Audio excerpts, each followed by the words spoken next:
Welcome back to the Sunny Stampin Studio. In today's video, I want to show you my take on one of the go-to sketches in the most recent Papercrafts magazine. Why don't we get started? First thing you're going to need is a scalloped circle. I used Stampin' Up! Scalloped circle die for this, and I die cut it out of chocolate chip cardstock using my Big Shot. So I'm now going to lay it on top of my foam mat and take my paper piercing tool, and I want to pierce a hole in each of the scallops on the circle. I just find paper piercing adds a really nice decorative touch. Once you've done that, you can set aside your paper piercing tool and foam mat, and you're going to want a circle that's going to fit just on the inside. Now I cut this circle out using my Coluzzle. I do have the other circle cutting system, but I find the Coluzzle, I just keep it out on my desk because it's quite small and easy to use, so I tend to grab it whenever I want to do something quickly. I'm now going to use my stamp.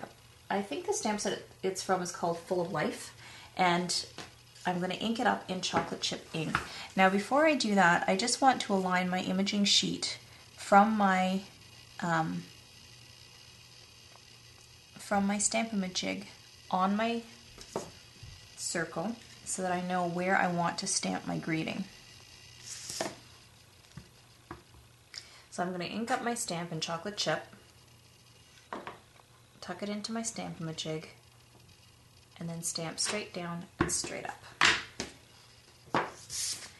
Once that's done, you can go ahead and stick that to the scallop circle using snail adhesive.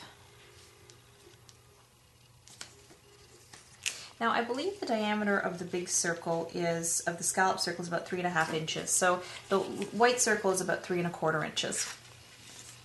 So the next thing I want to do, I'm just going to take some Dotto here and position this on my card. I like to use Dotto when I'm not sure exactly how the placement's going to be, or I just need to temporarily hold something in place and I don't want it to shift because it is a repositionable adhesive. So I'm going to center and stick that on my card. It's about 1/4 inch down from the top. And I'm now going to grab my designer paper from the Sending Love DP collection. So I want to cut my designer paper on an angle. I want it to start here and I want it to end approximately here. So what I'm just going to do is I'm going to angle it so I can see exactly how much I want it angled.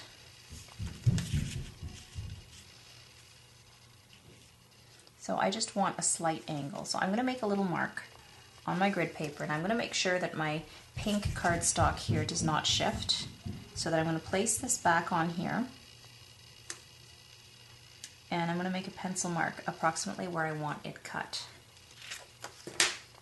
Once I've done that, I'm going to grab my paper trimmer with scoring blade, and I'm going to take the pencil mark and align it at the cutting groove, and then I'm going to make sure that the corner is aligned with the cutting groove as well.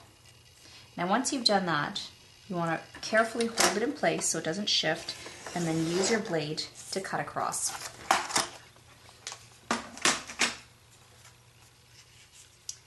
So that's about the angle that I wanted. So I'm now going to go ahead and take this off and put some snail adhesive on the back, and I'm going to re-stick this to my card, and this is a 4 by 5.25 inch piece of textured Pretty in Pink cardstock. Now our textured cardstock only comes in assorted packs of 12 by 12, so this is from the Soft Subtles pack.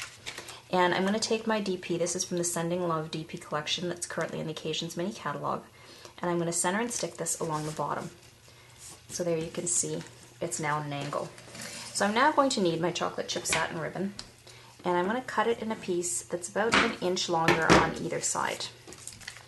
And I'm now going to take snail adhesive along the side at the back, and I'm going to lay this across my card, and then I'm going to fold the ends of the ribbon around to the back so they stick to the snail adhesive. Once that's done,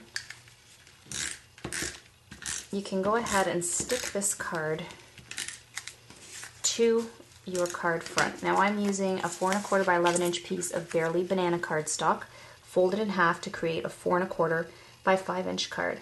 And I decided on that color based on the yellow in the Designer Series paper pattern.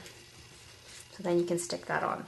So the last thing I want to do now is to embellish it, and I'm using my Sweet Pea stitched felt. This is a new product in the Occasions mini catalog, and I absolutely love it. I find myself reaching for it all the time. And you stick it on with mini glue dots, making sure your mini glue dot does not stick to your fingers first. There we go. And I want to position this, so you see this blank space here, I want that to be covered. So I don't want it to look odd since this is at an angle and that's stamped straight. So I'm just going to position my flower there and stick it down. I'm then going to take my leaves and press those to a mini glue dot. And I'm going to tuck the end just underneath the pink flower. And then I'm going to take this little bud and I'm going to stick that to a mini glue dot.